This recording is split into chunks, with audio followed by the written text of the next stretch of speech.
진실 추적자 사건 반장 시작합니다. 자, 지난 27일 배드민턴 여자 복식 한중전에서요. 한 중국 선수가 득점할 때마다 차오, 워차오 뭐 그랬답니다. 이게 그냥 단순한 뭐 아자아자 이런 기합인 줄 알았는데 알고 봤더니 욕설, 뭐 법규 있지 않습니까? 그거였다는 겁니다. 7점한 우리 선수를 향해서 법규를 외쳤다. 야, 이거 생각을 해보십시오. 예? 이 논란이 커지니까 그 중국 선수 내가 발음이 안 좋아서 그렇게 들렸던 거다 해명해놓고 지난 30일, 지난 토요일 경기에서도 또 차오 막 이랬다는 겁니다. 예? 이 선수죠.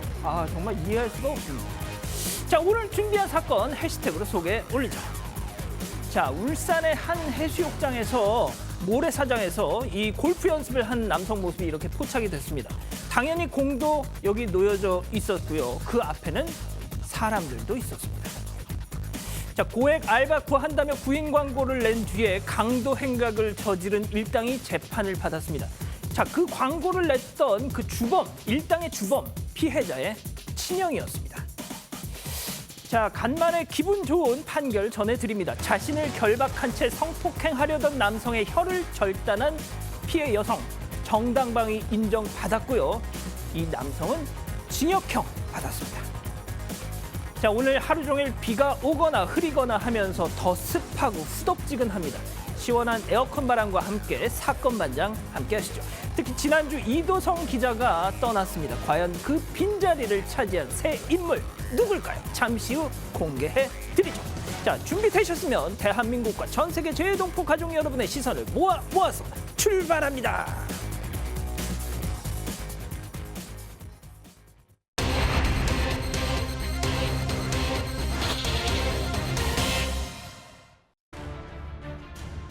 SNS 앱에 동급생 4명의 사진을 올려 음란한 사진으로 합성을 의뢰한 중학생이 경찰에 입건됐습니다.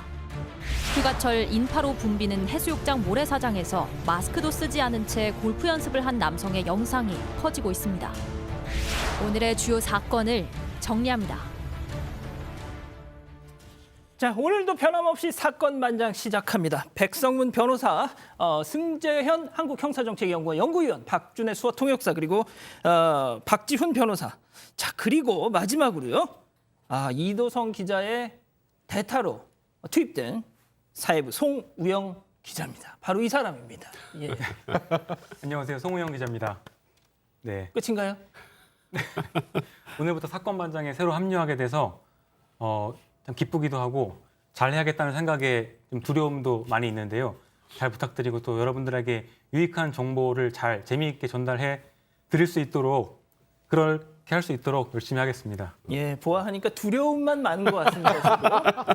네. 자, 일단 우리 가족 여러분들, 나머지 우리 패널 분들하고는 다 인사를 드렸으니까 말이죠. 송우영 기자가 과연 어떤 인물이냐, 누구냐 도대체 인간 송우영, 저희가 준비한 영상 짧게 보시고 이어가겠습니다. 자, 지금 저기 뭐죠? 저기 태풍 체험을 하러 들어간 건데요. 지금 본인이에요, 지금? 네네. 저게 몇 년 전에 제 모습인데 태풍이 그때 되게 심하게 불어가지고 저 정도 비바람이 불면 뭐 우산이 날아가는지 그리고 더 심하게 높이면은 사람도 날아가는지 이런 실험을 했던 건데 네, 이런 영상이 나올 거라고 예상은 했지만 네, 몇 년 만에 보니까 참 새롭습니다. 네. 해롭다고요? 새롭습니다. 새롭다고요? 네. 아니 그런데 진짜 저걸 보면서 진짜 직장 생활하기가 참 힘들구나 이런 생각도 좀 들고 말이죠. 자, 이게 준비된 영상이 이게 전부인가요? 그렇습니다. 저희가 진짜 보여드리고 싶었던 게 바로 이건데요. 우리 송우영 기자 동의를 안 하실 것 같긴 합니다만 상암동 주상욱이다 이런 별명이 있잖아요. 네. 제가 말하는 건 아니긴 한데 예. 그래도 소수의 사람들이 저런 얘기를 해주셔서 또 제가 인정을 하고 있었습니다. 예. 네. 지금 이게 되게 막 웃기고 재밌어야 될 시간인데 너무 지금 분위기가 엄숙해요. 엄혹합니다. 지금. 엄혹하네요. 엄혹하네요. 뭐 좀 백 변호사님 네. 대표로 한 말씀 해주세요. 아니 뭐 제가 어떻게 뭐 더 띄워드릴 수는 없을 것 같고 예. 이제 지금 오늘 첫날에 그런데 예. 한 저희랑 한 서너 번 같이 하다 보면 앞서서 먼저 양원보 기자 놀리고 할 것 같아요. 예. 그렇습니다. 뭐 시간이 다 해결해 주겠죠. 자, 그런데 말이죠. 최근에 이 송 기자가 정말 최근에 결혼한 지 지금 얼마나 됐죠? 한 달 반 정도 됐습니다. 이거 완전 지금 새신랑인데 지금 와이프가 승무원이에요. 그런데 아시다시피 코로나 때문에 집에서 쉬는 요즘 일이 많잖아요. 그래서 네. 지금도 집에서 지금 본방사수하고 있겠죠? 본방사수 하고 있습니다. 진짜 올림픽 응원하는 심정으로 조마조마 막 지금 그러고 있을 것 같은데 와이프한테 안심하라고 한마디만 좀 해주시죠, 뭐 짧게. 네. 아침에 출근할 때 많이 불안해했거든요. 하지만 하지 말고 잘 할 테니까 내일부터는 불안해하지 않도록 그렇게 아침 출근할 때도 지금처럼 아침밥도 잘 해주고 그러길 부탁하겠습니다. 내일 아침에 더 불안하실 것 같네요. 보는 우리가 계속 불안한데 말이죠. 알겠습니다. 자, 일단 뭐 이도성 기자 왜 빠졌냐, 쟤는 누구냐, 뭐 이런 거 이제 묻지 마시고요. 이 정도로 저희가 정리를 하겠습니다. 자, 첫 번째 사건 체크 포인트 짚어보죠.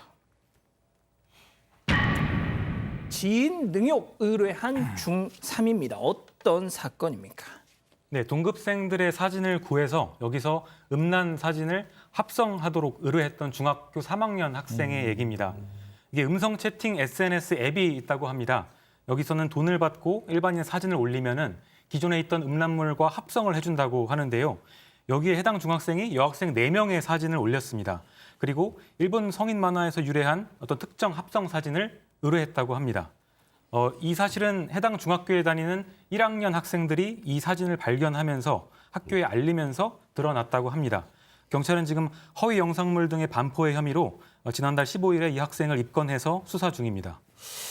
자, 박 변호사님, 네. 그 정말 아이들은 말이죠. 저런 그렇죠. 그냥 뭐 합성이니까 뭐 진짜도 아닌데 뭐 하면 좀 어때? 약간 이런 느낌인가 봐요. 그럼에도 중3짜리라면 뭐 몸이라든지 생각하는 게 요즘은 뭐 인터넷 범람하기 때문에 아마 거의 성인에 뭐 해당합니다.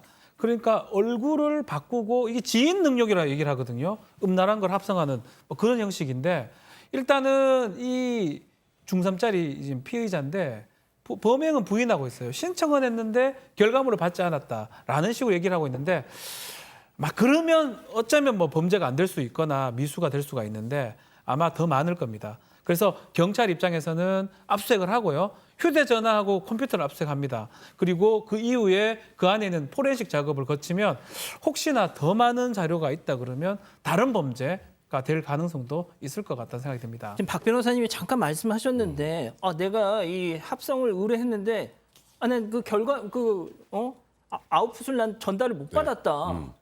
야, 지금 중3짜리가 난 내가 작업을 의뢰했는데 나한테 온 거 없어. 나 별로 잘못한 거 없어. 약간 이런 발상을 한다는 게 말이죠. 저는 개인적으로 이거는 변호인의 좀 도움을 받은 게 아닌가 싶습니다. 이건 뭐 이 얘기를 그냥 본인이 진짜니까 얘기했는지 잘 모르겠습니다만 저희 이제 변호사 입장에서 살펴보면 이 관련해 소위 말하는 딥페이크, 뭐 페이크 포르노라는 표현을 쓰잖아요. 이 지인 능욕이라는 게 그러니까 실제 사진하고 음란한 영상이나 사진을 합성하는 그런 건데 이제 이게 사실 예전에는 이게 처벌이 되나 안 되나가 좀 애매했어요. 그런데 이제 왜냐하면 실제 사진이 아니니까. 예. 근데 2020년 3월부터 이제 소위 말한 이런 합성 음란물도 배포하면 처벌하고 제작해도 처벌을 합니다. 그러면 의뢰를 해서 받으면 배포하려고 했던 거잖아요, 이 학생이. 그럼 어디서 과연 이 죄의 실행의 착수가 있느냐. 그러니까 아까 박 변호사도 언뜻 언급했던 것처럼 미수가 인정이 될 수 있는지. 그러니까 이 영상을 받아야 최소한 미수인 건지 가지고 있어야. 아니면 의뢰만 해도 실행의 착수로서 미수를 볼 수 있는지 그런 법리 판단이 남아있기 때문에 아마도 이런 주장을 하는 것이 아닌가 이렇게 생각이 듭니다. 승희 의원님, 그런데 말이죠. 이렇게 제작을 한 것뿐 아니라 그걸 받아가지고 만약에 이걸 유포했다. 이러면 공사 더 커지는 거 아닙니까? 그럼요. 이게 사실 이제 법을 만들 때 아까 말씀 주신 딥페이크, 우리 이제 법적 용어로는 허위 영상물 뭐 제작 등 이렇게 되어 있는데요. 영상물을 제작하는 것도 5년 이하의 징역, 그걸 배포하는 것도 5년 이하의 징역, 그리고 영리 목적으로 가면 딱 이게 벌금형이 없어요. 7년 이하의 징역, 상습이면 2분의 1 가중하는 걸로 되어 있기 때문에 혹시 뭐 우리 저 많이 시청하신 분들은 판례 중에 이런 판례가 있었습니다. 제작하는 사람이 소지하는 것은 죄가 안 된다. 뭐 이런 판례가 하나 그 내용이 있었는데 이거는 그거와 달리 제작을 하고 배포를 하고 영리 목적으로 가면 각각 개별 범죄가 성립되고 개별 범죄가 성립되면 가장 중한형에서 정하고 있는 형의 2분의 1까지 가정할 수 있기 때문에 배포가 되었다면 더 큰 죄로 처벌받을 수 있다라는 말씀드리겠습니다. 자, 그런데 우리 가족 여러분들 지금 벌써 딱 감을 잡으셨어요. 뭐 중3짜리니까 뭐 또 나이가 어리고 해가지고 대강 또 어떻게 되겠지 지금 이렇게 하고 말씀하고 계신단 말이죠. 일단 뭐 형사 미성년자는 아닌 것으로 보여요. 중학교 3학년이니까. 그러면 일단 형사처벌은 되는데 다 아시는 것처럼 소년법에서는 미성년자 같은 경우 아무래도 좀 처벌을 약하게 하죠. 이제 그런 부분들도 있습니다만 지금 사건은 일단 처벌이 될 수 있는지부터가 아까 제가 말씀드렸던 그런 포인트들이 있고요. 처벌이 이제 되더라도 이제 미수범 처벌이 될 가능성이 많기 때문에 그럼 뭐 아무래도 미성년자에다가 미수범 처벌 규정까지 조합한다면 좀 약해질 가능성이 있는데 아까 박지훈 변호사 설명하셨던 것처럼 이 컴퓨터나 휴대폰을 포렌식하는 과정에서 또 다른 영상들이 확보가 된다. 그럼 이제 그건 미수가 아니라 기수죠. 이제 그런 부분들이 더 확인된다면 좀 강한 처벌이 가능한 상황이고 만약에 중학생 이전에 이런 전과가 없거나 그 전에 또 다른 이런 영상물이나 사진들이 없다면 그렇다면 이제 미수범 처벌까지 감안해서 이렇게 중하게 처벌이 이루어지기는 어려운 상황인 것으로 보입니다. 자, 박 변호사님 네. 진짜 이게 그 생각을 해보세요. 박 변호사님 본인의 얼굴을 뭐 어떤 그런 거랑 막 합성을 해서 그렇게 돌아다닌다고 하면은 그게 사실이 아닐지라도 그렇죠. 얼마나 이 몸서리 치게 진짜 소름 끼치는 일입니까? 놀랍습니다. 근데 문제가 그런 기술이 성인들보다는 이 중학생들, 고등학생들이 더 잘한다는 아, 겁니다. 진짜요? 딥페이크 기술도 알고 있고요. 딱 붙여놓으면 그런 붙이는 기술도 알고 있기 때문에 실제로 지금 10대 이하가 사이버 성폭력에서 33.6%가 피의자고요. 아. 피해자도 상당히 많습니다. 50.2%입니다. 그래서 사실 이런 게 만약 피해자도 자신의 지인이니까 중학생들이겠죠. 그러겠죠. 그러면 평생의 트라우마가 남는 거거든요. 왜냐하면 이런 인터넷 자료 같은 거는 사라지지가 않습니다. 계속 돌아다니기 때문에 너 나왔더라, 너 뭐 어떤 행동을 하고 있더라 이런 식으로 계속 전달이 되기 때문에 그런 트라우마가 남고 가해자도 중학생이고 피해자도 중학생이고 기술도 어른들보다 더 뛰어납니다. 애들이. 막 그러다 보니까 더 문제가 되고 사이버 이 범죄에 관련해서는 좀 더 당국에서 적극적인 대처가 필요한 상황이 아닌가. 특히 미성년자, 중학생 이런 아이들한테 더 많은 어떤 법 적용이나 이런 게 필요할 거라고 생각이 좀 듭니다. 알겠습니다. 자, 첫 번째 사건이 이렇게 마무리하고요. 두 번째 사건 넘어갑니다. 자, 체크 포인트 짚어보죠. 물고기에게 사과했다. 자, 이게 어떤 얘기인지는 조금 이따가 다시 얘기해 보기로 하고요. 자, 송 기자가 지금 저희가 영상이 준비돼 있죠. 예, 영상 보면서 송 기자가 설명 좀 해 주시죠. 네, 지금 나오고 있는 이 영상인데요. 한 인터넷 커뮤니티에 올라와서 화제가 되고 있습니다. 울산의 한 해수욕장 골프남이라는 제목인데 어허. 영상을 보면은 서핑복을 입은 한 남성이 해수욕장 모래사장에서 모래사장 나오고 있는데요. 예, 지금 자세히 연습을 하고 보면은 있네요, 사람들이. 네, 사람들이 서핑도 하고 있고 마스크를 쓰고 저 있습니다. 그런데 남자. 네, 이 남성은 마스크를 쓰지 않은 채로 바다를 향해서 저렇게 오. 골프채를 연습을 하는 것 같습니다. 오. 그리고 골프채를 실제로 옆에는 누구야? 네, 여- 실제로 휘두르기도 합니다. 저렇게 아까 영상을 공이 보면은 있어요, 지금. 네, 실제로 연습만 하는 게 아니라 실제로 골프공을 쳤어. 저렇게 치기도 합니다. 매우 위험해 보이는데요. 어허. 이 글의 글쓴이는 더더욱 웃긴 건 이 사람이 서핑 가게 근처에 있는 서핑 가게의 대표라는 사실이다 이렇게 적었습니다.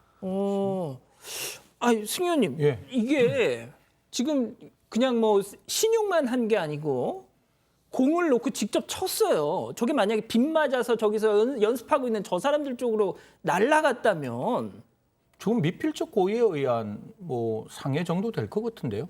만약에 그게 맞지 않았다면 뭐 미수처벌 규정이 있으면 처벌할 수 있고 저게 왜 그런가 하면 가장 멀리 나갈 수 있는 그 골프 용구인 것 같아요. 그냥 쇠로 만들어진 게 아니라 굉장히 처음에 저희들이 멀리 칠 때 있는 드라이버. 예, 드라이버라고 이야기를 하는데 옆에 있는 사람은 또 뭐 허리를 돌려야 된다, 어깨를 돌려야 된다고 열심히 연습을 하고 있는데 앞에 예. 사람이 있으면 저희들 골프 치러 가더라도 앞쪽에 사람 있으면 분명히 경고하는 거거든요. 기억나시는지 모르겠지만 앞에 있는 캐디 선생님들이 저 공에 맞아서 굉장히 심각한 부상을 받은 경우도 있는데 모르겠습니다. 저걸 뭐 경범죄 처벌법 저는 조금 저 사람 미필적 고의를 따져야 되지 않을까 그렇게 생각합니다. 솔직히 저는 이제 골프를 못 쳐서 잘 모르겠는데 백 변호사님 조금 뭐 하실 수는 있잖아요. 저 어떻게 보셨어요, 저거? 사실 지금 뭐 정면으로 사람이 보이는 건 아니고 왼쪽 그렇죠. 측면에 있잖아요. 근데 지금 뭐 이 강습을 받고는 초보인지 아닌지 모르겠습니다만 처음에 이게 공이 이렇게 앞쪽으로 당겨서 맞으면 저 사람들 쪽으로 충분히 공이 날아갈 수가 있어요. 그러니까 무조건 공이 똑바로만 가는 게 아니기 그렇죠. 때문에 그렇다면 저기에 사람들이 저렇게 있다라는 걸 인지한 상황에서 뭐 아까 조금 전에 말씀하셨던 것처럼 내 공이 잘못 날아가서 맞아도 어쩔 수 없이 그건 미필적 고의 상해 미수입니다. 거기다가 골프공이라는 거는 잘못 맞으면 사람이 굉장히 중하게 다칠 수 아니 있기 얼마 때문에 전에 그 캐디 분이 네. 맞아서 그렇죠. 실명됐잖아요. 그거는 바로 이제 치려는데 바로 앞에 캐디분이 예. 있는데 그걸 부주의하게 쳐서 그때 그 또 이 골프를 쳤던 사람들이 처벌받기도 하는 그런 예. 상황이 되는데 지금 저 상황이 앞에는 아무도 없잖아라고 시청자분들이 생각할 수 있지만 굉장히 위험한 상황이었고 더 나아가서 저 남성 지금 우리가 모자이크 처리돼 자세히 안 보이지만 마스크 쓰고 있나요? 그게 중요합니다. 근데 지금 마스크도 전혀 착용하고 있지 않은 상황이다. 계속 더더욱이나 논란이 되고 있는 상황입니다. 자, 이렇게 네. 사건 반장에서 소개할 정도로 논란이 커지자 입장을 밝혔다고요. 영상을 이제 딴 사람이 올렸죠. 올린 이유가 뭐냐면 저런 걸 하면 제가 봐도 잘 치지도 못해요. 치지도 못하는 게 뭐 바다에서 폼 잡고 있으니까 방역 수칙도 뭐 위반하게 가면서 글을 올리니까 그 글에 대해서 댓글들 날립니다. 공주로 가야 되겠네 이런 식으로 얘기도 하고 아, 저게 본인의 본인이 지금 그런 글을 씁니다. 또 글들을 막 올리니까 왜 그러십니까? 그러니까 물고기 얘기를 또 합니다. 누구한테 사과를 좀 해야 되는 거 아니에요? 앞에 있는 사람들 다칠 수 있잖아요. 누구한테요? 물고기한테요? 이런 식으로 조롱 비슷하게 얘기를 해요. 물고기가 그거고 맞습니까? 말도 안 되는 얘기를. 사실은 잘못 맞으면 앞에 있는 사람들이 크게 날 수 있는데 그런 의미로 글을 썼는데 그러면서 물고기하고는 이미 사과를 벌써 했다라고 이상하게 또 얘기를 하면서 들어가십시오라고 또 그 대응도 사실은 적절해 하지 않아 보이는 상황입니다. 일단 뭐 본인인지는 확실히 알 수는 없죠. 그런데 일단 본인으로 추정되는 저런 답변이 있었다는 건데 자, 그러면 송 기자, 이 남성을 제재할 수 있는 방법은 없는 건가요? 일단 울주군청 관계자는 이게 안전요원이 없는 시간, 그러니까 개장 시간 이전에 발생한 거라고 말을 했습니다. 그러니까 막기가 힘들었다는 거죠. 하지만 앞으로는 24시간 안전요원 배치는 불가능하지만 단속하는 차원에서 순찰을 강화하겠다, 막아보겠다 이렇게 밝힌 상태입니다. 그리고 이 글이 온라인에서 이제 이슈가 되니까 한 군 관계자는 한 언론 인터뷰에서 경범죄 처벌법에 해당하는지도 확인을 해보겠다 이렇게 밝힌 상태입니다. 예. 아, 근데 백 변호사님 짧게 말이죠. 처벌할 수 있는 방법이 정말 없나요? 저 정도만 아까 되면? 이제 이런 거예요. 예를 들어서 우리가 아파트 옥상에서 밑에 사람이 있는지 확인 안 하고 그냥 뭘 던지는 경우 있죠. 아. 근데 이런 경우에 보통 뭐라 그러면 밑에 있는 사람 맞아도 어쩔 수 없지라는 생각으로 던진다라고 해서 이 경우에는 사람이 맞지 않아도 뭐 상해 미수나 이런 걸로 처벌하는 경우가 있습니다. 그러니까 저는 그것과 좀 유사하게 바라볼 수 있는 것 같고요. 그러니까 아까 제가 설명드렸던 것처럼 본인 입장에서는 아예 뭐 정면으로 치면 안 맞지라고 했을지 몰라도 조금만 공이 옆쪽으로 당겨지면 충분히 맞을 수 있는 거리에 있는 것으로 일단 보여요. 해변에 가까이 있는 것을 보면. 그렇다면 이거는 미필적고의 상해 미수가 될 수도 있는 거고요. 예. 예를 들어서 뭐 해상국립공원에서 또 저렇게 유사하게 골프를 치다가 나중에 검거가 됐는데 그때는 이제 그 공원법 위반 혐의를 적용해서 처벌된 사례도 있거든요. 처벌될 수 있는 그 소지는 분명히 있는 건 사실입니다. 이제 그런 부분들은 좀 수사당국에 좀 정확하게 체크를 하셔야 될 것 같습니다. 알겠습니다. 연습장 가서 치세요. 자, 오늘 사건 이렇게 마무리하고요. 오늘 인물 이어갑니다.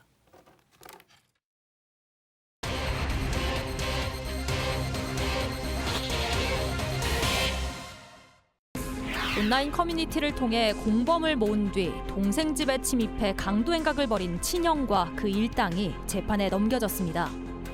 일당은 동생이 혼자 있는 시간에 집을 찾아 택배가 왔다고 속이고 범행을 저질렀습니다.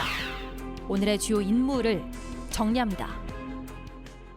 자, 동생의 집에 들어가서 강도 행각을 벌인 친형 그리고 그 일당이 재판에 넘겨졌는데 자, 일단 사건 개요부터 좀 설명을 해주시죠.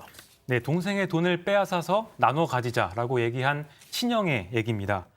그리고 남동생을 습격하는 데 가담하는 이런 공범들을 온라인 카페를 통해서 구했다고 합니다. 그리고 이들은 실제로 이 계획을 실행에도 옮겼습니다. 지난해 7월 2일 대구 달서구의 한 아파트에서 있었던 일인데요. 친동생을 직접 진짜로 습격을 해서 전치 6주의 부상을 입히고 달아났습니다. 자, 그럼 여기서 체크 포인트 짚어보죠. 죽을 용기로 일하실 분. 왠지 구인 광고에 올리는 듯한 그 문구 같은데 네.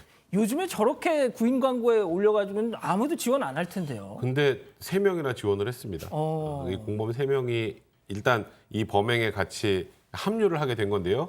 내용이 이렇습니다. 죽을 용기로 일하실 분, 밑바닥인 분들 오세요. 이런 제목으로 고액 아르바이트생을 구한다. 이런 취재글을 올렸는데 이제 이 김모 씨 등 3명이 이제 이 씨에게 연락을 했고 내용이 이렇습니다. 집에 그 동생이 모은 돈이 좀 많다. 요걸 빼앗아서 나누자. 이렇게 얘기를 하면서 집 주소, 또 가족들 외출 시간, 또 공동 현관 비밀번호, 방범 카메라 위치 같은 것들을 이 친형이 이 공범들에게 다 전달한 그런 상황입니다. 그런데 밑바닥이신 분들 오세요 했는데 진짜 오면 본인이 밑바닥이라는 걸 자인하는 거가 되는데. 사실 절박하면 뭐 그게 관계없이 얼마만큼 경제적 이익이 있느냐를 따질 건데 지금 이 사건 같은 경우에는 아까 변호사님 말씀 주신 대로 너무나 계획을 치밀하게 진행을 합니다. 동생이 혼자 집에 있을 때 노려 제압한 뒤 돈이 있는 위치를 찾아서 가로채자라고 말할 뿐만 아니라 거기에 가담있는 사람들 각자 이렇게 그 역할 분담을 담당하는데요. 범행 도구를 살 돈과 차비를 가장 나이가 많은 사람이 되었고 그 밑에 있는 사람들이 직접 실행에 참석하게 됩니다. 자, 결국 말이죠. 이 형이 31살입니다. 그러면 동생이 기껏해야 뭐 20대 후반. 뭐 돈이 얼마나 많길래 도대체 이렇게 떼강도를 해서 돈을 나누자고 했는지 잘 이해가 안 가는데 결국 계획대로 범행을 저질렀네요. 네, 지난해 7월 2일 날 오후 2시입니다. 택배 왔다고 얘기를 하고 문 좀 열어달라고 문을 열어줬을 때 딱 잡습니다. 잡고 철제 공구 등으로 이제 가격을 했는데 이 동생이 생각보다 셌던 것 같아요. 피를 흘리면서도 끝까지 저항을 했고요. 야, 도망간 거, 돈 10원도 못 뺐고 예. 도망을 한 것 같아요. 아하. 지속적으로 좀 반격하고 이렇게 격렬하게 하다 보니까 결국은 도망을 갔고요. 도망을 가다 경찰에게 붙잡힙니다. 죽을 용기를 있었는지는 모르겠는데 어쨌든 간에 어설프게 하다가 결국은 검거가 된 상황입니다. 예. 그런데 이제 일당이 지금 4명 정도 이렇게 된다는데 이렇게 해서 그 강도짓을 해서 받은 돈으로 나눌 바에는 그냥 동생한테 돈을 빌리는 게 더 낫지 않았을까요? 그러니까 이 부분이 이제 범행 동기에서 저희들이 이제 나중에 좀 밝혀서 이야기를 해야 되는 건데 동생 입장에서 굉장히 마음이 불편했을 거예요. 이게 당연하죠. 제3자가 들어와서 이런 행동을 했다면 이해가 되는데 남도 아니고 자기 친형이 직접 자기 동생 집에 이러한 계획을 세워서 들어왔다는 사실을 알고 동생은 정말 기함을 했다라고 이야기를 합니다. 얼마나 충격이 컸겠습니까? 자, 그런데 이렇게까지 한 이유가 혹시 둘이 사이가 안 좋았나요? 형제지간에? 그렇지 않았다고 하더라고요. 이제 그렇지 않아서 동생이 조금 전에 말씀하셨던 것처럼 좀 더 당황하고 황당했다고 하는데 그냥 경찰 조사 과정에서 도대체 왜 그랬냐 물어보니까 명확하게 지금 진술을 하지 못하고 있는데 아까 그랬잖아요. 동생 돈을 뺏어서 나누자 이렇게 범행을 공모했다고 했는데 그럼 보통은 동생이 어느 정도의 재산 규모가 있는지는 알고 하잖아요. 그렇죠. 근데 그것도 정확하게 몰랐고 더 나아가서 동생이 그렇게 돈이 많은 상태도 아니었다고 합니다. 아이고야. 이제 그러다가 아까 제가 말씀드렸던 것처럼 이 동생 입장에서는 형이 이걸 계획했다고 해서 되게 황당했다고 하는데 일단 이 형 이 씨가 평소에 우울증 등 정신질환을 앓고 있었다. 이제 이런 부분들 때문에 약간 정신적인 문제 때문에 이런 범행을 계획한 게 아니냐라고 조심스럽게 지금 보고 있습니다. 자, 그래서 1심 재판부 판단이 어떻게 나왔습니까? 네, 형 같은 경우는 뭐 특수 강도의 교사가 됩니다. 교사 같은 경우는 정범하고 동일하게 처벌되도록 형법에 규정이 되어 있습니다. 형도 지금 3년 6개월 형을 받고요. 공범 중에 좀 계획을 했던, 근데 이 사람은 또 누범, 3년 이내에 범죄 저지르고 3년 이내에 또다시 범죄 저질렀습니다. 징역 5년이 선고됐고요. 실제로 실행에 가담했던 두 사람 뭐 4년 6개월, 또 그리고 범행 자금을 댄 공범한테는 징역 4년이 선고가 됐습니다. 자, 그런데 이 친형, 형이 무겁다, 항소를 했네요. 네. 재판 과정에서 당시 우울증이 있었기 때문에 심신미약 상태에서 범행을 저질렀다 이렇게 주장을 했습니다. 하지만 재판부는 받아들이지 않았는데요. 우울증 때문에 정신과 치료를 받은 기록은 있지만 범행 당시 정황 등을 감안하면 심신미약을 인정하기는 어렵다고 봤습니다. 또 다른 공범들도 좀 황당한 주장들을 했는데요. 피해자에게 입힌 상처가 크지 않아서 상해죄가 성립하지 않는다. 또 결국에 돈을 빼앗지도 못했다. 그래서 강도상해죄도 성립하지 않는다. 이렇게 항소를 했습니다. 자, 그런데 말이죠. 도대체 이 형제라는 게 도대체 뭔지. 이런 그러니까요. 형한테 또 재판부를 향해서 또 이 선처를 또 구했네요. 그러니까 아마 형이 우리가 앞서 이야기했다시피 약간 좀 이렇게 건강 상태가 정신 상태가 안 좋은 걸 동생이 굉장히 적극적으로 형을 이해를 했는가 봐요. 뭐 법원에게 이런 이야기를 합니다. 우리 형 지금 너무너무 이제 마음이 아프다. 뭐 머리가 아프다. 그래서 약간 우울증을 앓고 있으니 이 부분에 대해서 좀 적극적으로 좀 참여를 해서 형에게 선처를 구한다. 이런 이야기를 했습니다.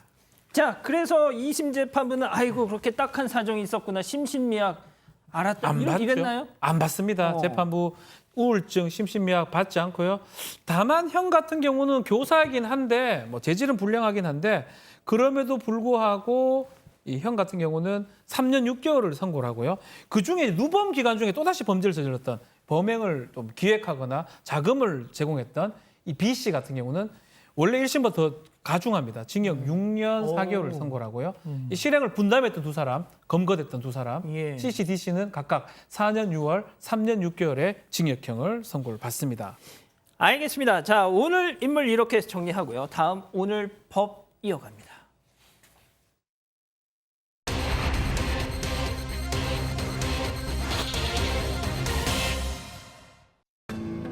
성폭행을 시도하려다 피해 여성의 저항으로 혀가 잘린 남성이 실형을 선고받게 됐습니다.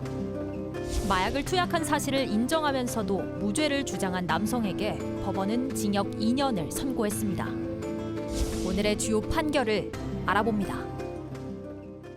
저희가 이 사건 발생 이후에 한번 다뤘던 적이 있습니다. 그런데 이제 선고가 나왔다고 해서 저희가 다시 한번 정리를 해보는 건데, 자, 사건 발생 당시 상황부터 한번 정리를 해보고 갈까요? 네, 보도에 따르면은 이 남성은 술 취한 여성을 발견했습니다. 그리고 차 안에서 성폭행을 하려다가 혀를 물리게 됩니다. 이게 지난해 7월에 부산 서면에서 있었던 일인데요. 술에 취한 피해자가 서면의 한 골목 길가에 앉아서 졸고 있었습니다. 그러자 일면식도 없던 가해자가 다가가서 집에 데려다 주겠다는 취지로 얘기를 하면서 같이 가자고 차에 태웠습니다. 하지만 실제로 숙소에 데려다 준 게 아니라 숙소와 정반대인 산 쪽으로 향했습니다. 그러니까 인적이 드문 곳으로 향한 겁니다. 그다음에 차 안에서 피해자를 청테이프로 묶어서 아이고. 움직이지 못하게 만든 다음에 강제로 키스를 시도하다가 혀를 물려서 혀끝이 3cm 정도 절단됩니다. 자, 그러면 오늘 법 체크포인트 짚어보죠. 성폭행 미수범의 적반하장입니다.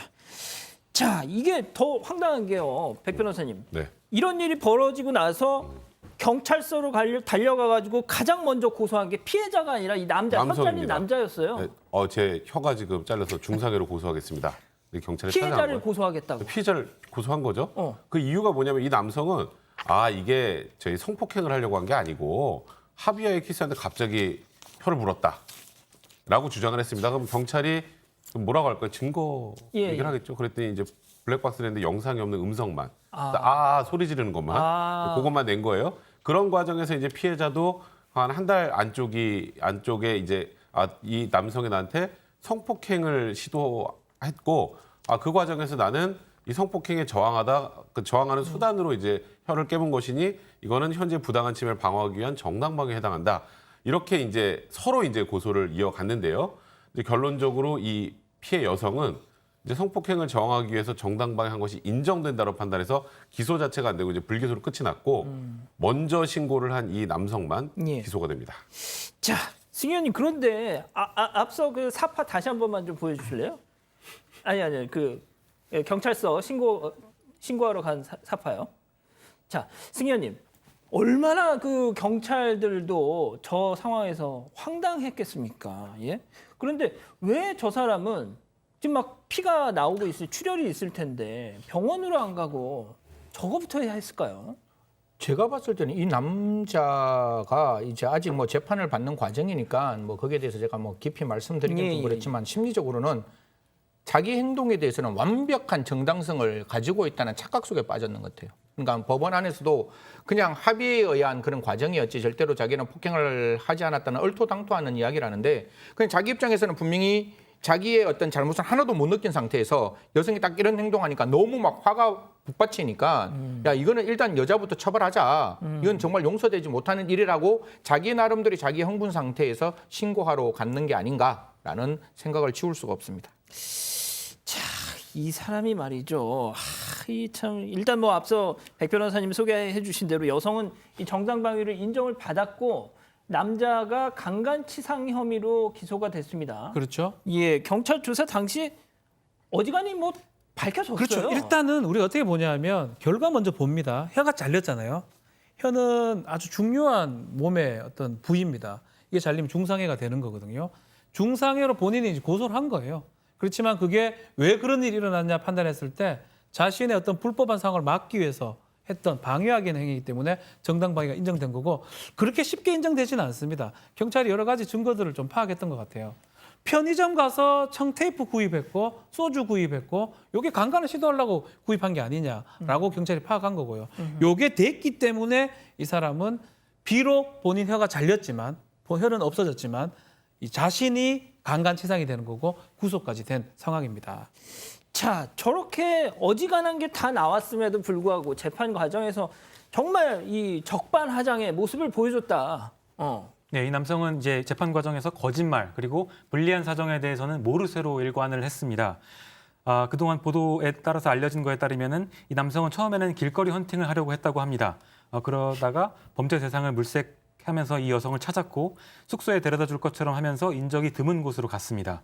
근데 왜 청테이프와 소주 등을 구매했냐고 물으니까 음료수를 사러 들렀다고 거짓말을 했습니다. 이게 재판 과정에서 드러난 사실이고요. 그 이후에 블랙박스에서 확인되는 청테이프 사용 소리, 그다음에 피해자의 뭐 외침 등에 대해서는 잘 모르겠다 하면서 제대로 진술을 하지 않았습니다. 그리고 청테이프를 구입한 이유를 구체적으로 물으니까 사건 당일에 매형과 낚시를 하러 가기로 해서 이거를 수선하려고 청테이프를 샀다. 이렇게 납득하기 어려운 얘기들을 했습니다.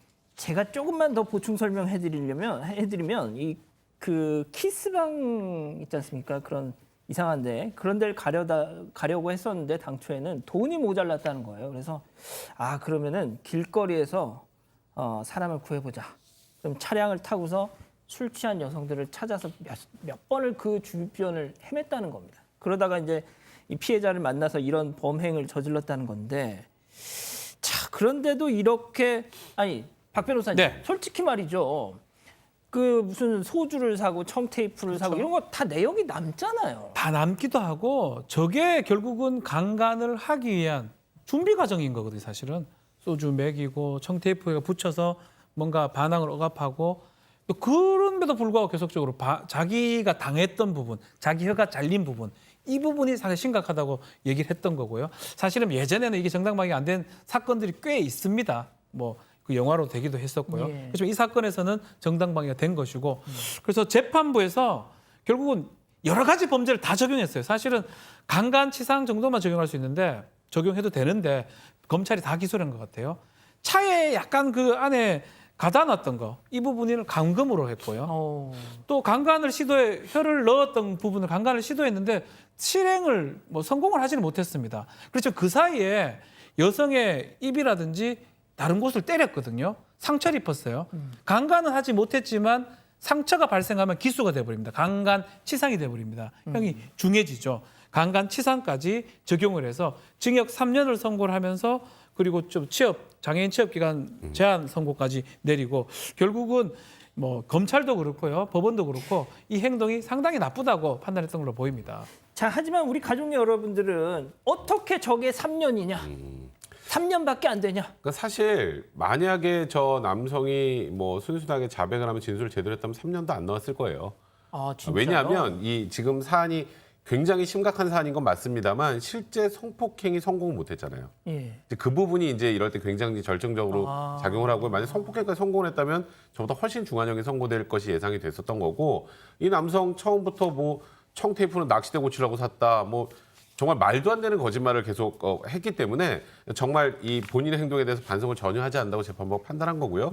그래서 지금 발생한 범죄의 결과에 비해서는 다소 중한형인 징역 3년을 선고한 겁니다. 승 의원님, 일단 이 사람이 항소를 했어요. 그것도 난 억울하다. 난 혀가 잘렸는데 그래서 발음도 지금 막 혀 짧은 발음이 나오는데 이렇게 얘기는 하고 있지만 말이죠. 예. 생각해 보십시오. 아니 근데 우리나라가 저희가 사건 반장 통해서 매번 이렇게 좀 안타깝게 얘기 드리는 것이 그러니까 우리나라의 정당방위의 어떤 개념을 너무 이렇게 좀 엄격하게 아니 솔직히 결박이 돼 있었거든요. 피해 여성분은. 청테이프로 묶여 있었던 예. 상황이죠. 아니 그럼 솔직히 그 방법 말고 뭐가 있습니까? 예? 뭐 제일 처음에 이 판결이 나왔을 때 경찰 쪽에서 21조 사망, 야간 기타 불안스러운 상황에서 공포경악, 당황 흥분을 했는 경우에 죄가 되지 않는다 이런 이야기를 했는데 검찰에서 이걸 바꾸어서 이건 100% 정당방위가 된다. 앞으로 제가 이야기하기에는 제가 만약 검찰 쪽에 뭐 교육을 할 가능성이 열려 있으니까요.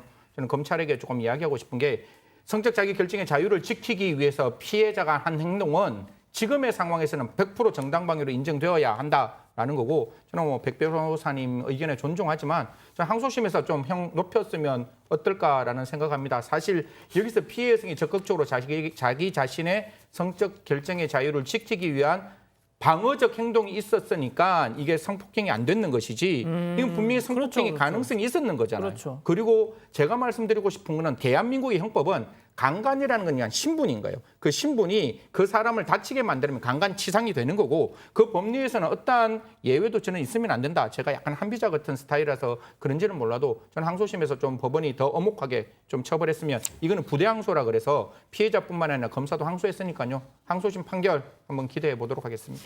알겠습니다. 자, 첫 번째 법 이렇게 마무리하고요. 두 번째 법 체크포인트 짚어보죠. 이건 또 무슨 소리야? 양심적으로 마약을 했다? 마약을 하면서 양심적일 수가 있군요. 네, 마약 혐의를 받는 피고인이 재판에서 재판장을 설득하기 위해서 이렇게 한 말입니다.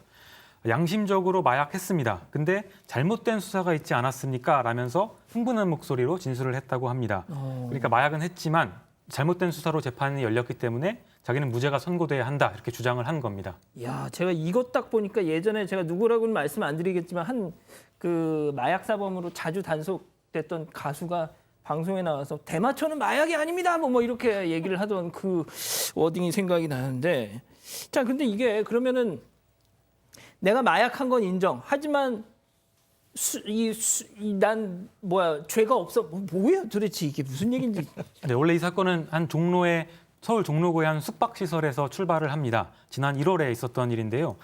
처음에 이 8만 원을 내고 투숙을 했는데 모텔 업주가 이제 추가로 투숙비를 달라고 하니까 화장지를 주면서 돈이라고 하는 등 이상한 말을 했습니다. 그러니까 화장지를 주면서 자 여기 반값이요 하면서 줬던 네, 거예요? 원래는 현금이나 이제 카드를 주면서 결제를 해야 하는데 휴지를 주면서 돈이라고 하니까 이상하다고 해서 경찰에 신고를 한 겁니다. 그래서 출동한 경찰관이 직접 찾아와서 김 씨와 대화를 해보니까 눈을 뒤집으면서 흰자가 보였고 아이고. 정상적인 대화 자체가 불가능했다고 합니다.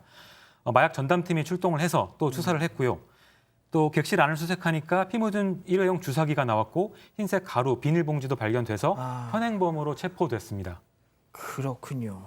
자, 이 정도면 뭐 굳이 이걸 이 갑론을박을 따질 필요가 없을 것 같아요. 시시비비를 따질 필요가 없을 것 같은데. 자, 어쨌든 박 변호사님. 네. 그런데 이 사람 얘기는 이 증거 능력에 그렇죠. 뭔가 문제가 있다. 뭐 이런 지적인 뭐 건가요? 본인이 했다기보다는 뭐 변호인이나 뭐 변호사의 전문의 도움을 받았을 것 같아요. 이 우리 재판은 증거 재판주의입니다. 그 증거는 아주 적법하게 취득한 증거를 토대로 사실관계 인정이 돼야 되는 거거든요. 그 얘기를 지금 하는 것 같아요. 지금 영장 없이 자신의 그 모텔 객실에 투입을 했다. 위법해. 그리고 그 이후에 수색한 거는 위법한 수색이다라고 하고 또 그 이후에 압수한 주사기 마약도 위법하다라고 주장을 합니다. 더 하나 또 주장을 해요. 미란다 원칙을 하는데요. 우리 다 들어봤을 겁니다. 예. 당신은 변호인을 선임할 수 있고 뭐 진술을 거부할 수 있고 그거 고지를 못 받았다라고 주장하면서 적법하지 않기 때문에 당신들의 체포는 적법하지 않기 때문에 나의 마약은 무죄다라고 그런 주장을 했습니다. 아니, 그러니까 저는 이제 영화 같은 거 보면 미란다 원칙 방금 우리 박 변호사님이 설명해 주신 그거 이제 그 형사들이 네. 탁 멋있게 수갑 딱 채우면서 얘기하잖아요. 네. 아 근데 뭐 그거 굳이 또 얘기 안 한다고 그게 뭐 큰 그게 되나요? 진짜? 안 돼요. 그거 얘기 안 하고 체포하면 그 체포 자체가 불법이 됩니다. 그래서 옛날에 미란다 원칙 저 미란다도 원래 굉장히 그 중형을 선고받을 나쁜 사람이었는데 이런 걸 제대로 고지 않아서 풀려났던 그런 걸 계기로 해서 이제 나온 게 저 바로 미란다 원칙이에요. 그래서 체포를 할 때는 당신이 어떤 죄를 저질렀고 근데 꼭 존댓말로 할 필요는 없죠. 근데 보통은 대부분 그냥 뭐 존댓말로 하죠. 뭐 굳이 거기서 반말할 이유 아, 있어요. 영화에선 대부분 막 멋있게 반말로 딱 근데 하고. 그건 영화니까 그렇고요. 그다음에 이제 아까 말씀하셨던 것처럼 당신은 변호사를 선임할 권리가 있고 그리고 당신이 불리한 진술은 거부할 수 있습니다. 이 얘기를 딱 해줘야 그리고 이제 체포가 진행이 돼야 되는데 그걸 하지 않으면 체포 자체가 위법하게 될 수 있거든요. 그러니까 이 미란다 원칙을 제대로 고지하지 않았다는데 그 당시에 이제 그 경찰들의 바디캠 있잖아요. 예, 예. 바디캠 영상을 보니까 미란다 원칙 고지하지 정확하게 나오진 않는데 막 양쪽에 서로 욕설하는 듯한 그런 소리만 들렸다. 그러니까 이제 변호인이 이거 봐라 미란다 원칙 제대로 고지하지 않은 것 아니냐. 그리고 사실 저기 현장 수색을 하려면 뭔가 혐의가 명백해야 되는데 명백하지도 않은 상황에서 수색을 한 거니까 저 수색 자체도 위법하다. 그러니까 저기서 취득된 증거는 다 증거 능력이 없다 이런 주장을 했던 겁니다. 아 명백한 증거가 없다. 저 그렇죠. 변호사님 저는 이제 일단 사파만 봐도 물론 저게 이제 네. 상황을 좀 너무 극단적으로 묘사한 건지는 모르겠습니다만, 근데 저 정도 상황이라면 예. 마약 사범들은 정신을 못 차립니다. 예. 특히 지금 현행범으로 지금 거의 체포가 된 거거든요. 마약 투약하고 그 직후에 지금 체포가 된 거기 때문에 뭐 엉뚱한 소리긴 합니다. 다시 또 얘기를 해야 되겠지만 그래서 이 변호인은 조금 다른 주장을 또 해요. 재판 과정에서 어떤 주장을 하냐면 자백의 보강 법칙이라는 좀 어려운 형사소송법 용어가 있습니다. 자백만 있고 나머지 증거가 없을 때 이건 무죄가 됩니다. 옛날에 막 고문 같은 거 이런 게 많이 있었기 때문에 예. 아주 자백만 하고 나머지 부분들은 증거가 정황 증거가 하나도 없을 때 이럴 때는 무죄가 되는데 요 얘기를 합니다. 마약 투약 증거는 자백밖에 없고 나머지 증거는 하나도 없지 않느냐라고 변호인은 저 얘기 말고 다른 얘기도 합니다. 요게 자백 보강 법칙에 따라서 무죄를 선고해주고 그게 안 되면 최대한 선처해달라라는 주장을 하게 됩니다. 그러니까 지금 자백한 거 말고 저희 보면 우리 사파에도 굉장히 많은 증거들이 보이잖아요. 예. 근데 저 증거들은 적법하게 취득한 증거가 아니니까 증거 능력이 없으면 실제 증거 능력이 없다는 전제는 증거로 쓰이지 못하니까 증거가 아예 없는 거죠. 그럼 자백만 있는 거 갖고는 처벌 못한다 이런 주장을 한 겁니다. 글쎄요. 참. 자 그리고 말이죠. 이 남성이 최후 변론을 통해서 또 뭐라고 한마디 했네요. 뭐 지금 뭐 변호인의 조력을 받았다라고 하는데 저는 변호인의 조력을 참 잘못 받았다라는 생각이 드는 거고요. 사실 뭐 자백의 보강 법칙이라도 자기가 마약했으면 자기 몸이 증거잖아요. 몸에서 그 마약 성분이 나오면 보통 우리가 검사 공소장 적을 때 성명불상치에서 성명의 불상의 방법으로 성명의 불상량을 투약했다 이렇게 나와도 공소사실 특정되는데 이 남자는 최후 변론에서 이렇게 얘기합니다. 부잣집 아들내미나 가족들은 빵빵했으면 자기가 이렇게 처벌받을 수 있겠느냐. 아무래도 경험 없는 사람은 경찰서에서 무지막지하게 당한다라고 하면서 재벌 아들은 그냥 놔두다가 시끄러우니까 자기 스스로 경찰서에 찾아가서 구속되겠다라고 하더라. 검사님 안 부끄럽냐라고 하는데 이거야말로 약간 확정 평양 있는 거죠. 자기가 보고 싶은 것만 봤고 자기가 하고 싶은 이야기만 했다. 이렇게 보입니다. 거의 뭐 이거 백 변호사님 지강원처럼 무전 유죄 유전 무죄를 외친 거구만요 지금. 그러니까 하나만 최후 변론 한 겁니다. 이거는 최후 변론이 본인에게 결국 독이 될 수밖에 없는 상황이었고요. 아까 승재원 의원도 변호인의 조력을 좀 잘못 받은 것 같다라고 하셨는데 물론 변호사로서 이런 주장을 할 수는 있습니다만 이 남성처럼 최후 진술하는 과정에서도 지금 본인 말고 검찰이 오히려 잘못했다는 취지로 지금 이렇게 얘기를 하게 되면 재판부 입장에서는 당연히 이 사람이 본인 행동에 대해서 반성은 전혀 없구나. 그럼 당연히 판결도 분리할 수밖에 없는 그런 상황인 것 같습니다. 판결이 분리했습니까? 판단은 네. 어떻게 나왔나요? 네, 선처 후소가 전혀 통하지 않았습니다. 그러니까 현행범 체포가 위법하지 않았다고 판단을 한 거고요. 사후 영장을 청구받았기 때문에 압수수색 및 현행범 체포가 위법하다고 볼 수 없다라고 판단을 했습니다. 그래서 김 씨에게 징역 2년을 선고했고요.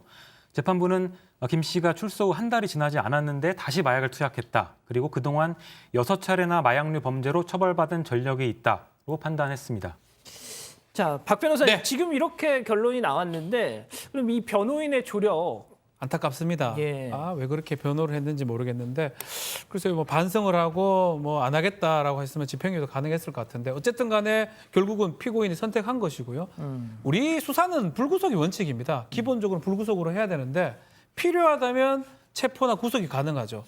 대부분 판사가 발부한 영장을 통해서 체포하거나 구속이 되는데 예외가 딱 2가지가 있습니다. 긴급 체포. 무기나 사형 3년 이상의 징역에 관한 중대 범죄를 저질렀다는 게 의심할 만하고 바로 영장 받기가 곤란했을 때 일단 체포한 다음에 48시간 이내에 영장을 받는 거. 이게 긴급 체포고요. 지금 오늘 사건 같이 현행범 체포. 범죄 지금 누가 봐도 지금 범죄 저지른 게 확실하고 그 직후에 있는 사람은 영장 없이 바로 체포 가능합니다. 어허. 그러니까 현행범 체포의 요건에 맞기 때문에 이거는 더 따질 필요가 없어요. 거기서 획득한 증거들은 다 적법한 증거가 되는 겁니다.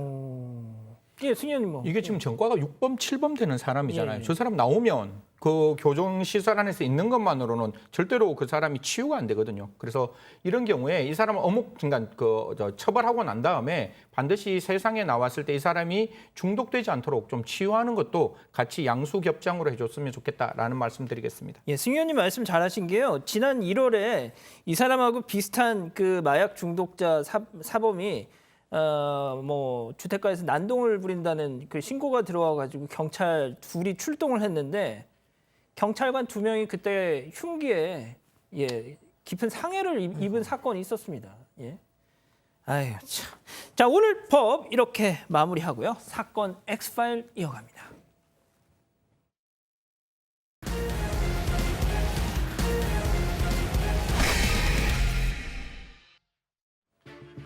(2010년 6월) 40대 남성이 서울 영등포구의 한 초등학교 운동장에 들어갑니다. 밝은 대낮에 술에 취한 채 운동장을 서성이던 남성은 8살 난 아이와 마주합니다. 남성이 아이를 데리고 나가는 장면은 학교 CCTV에 그대로 찍혔습니다. 결국 학교에서 500m 정도 떨어진 남성의 집에서는 끔찍한 성범죄가 일어납니다. 이 남성의 이름은 김수철. 어떻게 밝은 대낮에 서울 한복판의 학교 운동장에서 아이가 납치될 수 있었던 걸까요? 또 범행 현장까지 가는 동안에 왜 아무도 막지 않았던 걸까요? 당시 경찰은 김수철의 얼굴 사진을 직접 찍어서 공개했습니다. 아무리 흉악범이라도 신상을 공개하지 않았던 때도 있었습니다. 2005년 국가인권위원회의 권고에 따라 피해자의 신상 정보는 엄격하게 관리됐습니다. 하지만 조두순, 강호순 같은 흉악범들이 검거되면서 얼굴을 가리지 말라는 여론도 커졌습니다. 결국 2010년 특례법이 개정되면서 흉악범의 신상 정보 공개가 가능하게 된 것이죠. 그렇게 해서 처음 신상 정보가 공개된 범죄자가 초등학생 성폭행범 김수철입니다. 오늘 사건 X파일에서는 미성년을 상대로 끔찍한 범행을 저지르고 결국 신상까지 공개된 김수철 사건을 알아보겠습니다. 이야, 진짜 저도 얼핏 지금 다시 들으니까 기억이 나는데 이 김수철 사건 이게 대낮이었습니다. 그리고 아이들이 수업을 받고 있는 초등학교 한 복판에서 아이를 데려다가 성범죄를 저지른 건데 아니 세상에 초등학교에서 운동장을 가로질러서 아이를 데리고 나가는데 그 와중에 한 번도 제지를 받거나 이런 게 없었던 거예요? 맞습니다. 지금은 좀 이해하기 어렵지만은 당시에는 많은 학교들이 출입을 통제하지 않았다고 합니다. 그래서 김수철은 술에 취한 채로 운동장에 걸어서 들어갈 수 있었던 겁니다. 서울 영등포구의 한 초등학교였고요. 이른 오후 시간이었습니다. 자율 휴업일이라서 등교하는 학생들은 많지 않았다고 합니다. 경비 인력도 없었다고 하고요. 결국 방과 후 수업을 들으려고 운동장에서 기다리던 8살짜리 아이가 변을 당했습니다. 당시 김수철이 집까지 500m 정도 아이를 데려갔는데요. 목격자 중에 한 명은 어깨에 손을 올리고 가서 가족인 줄 알았다 이렇게 말하기도 했습니다. 세상에.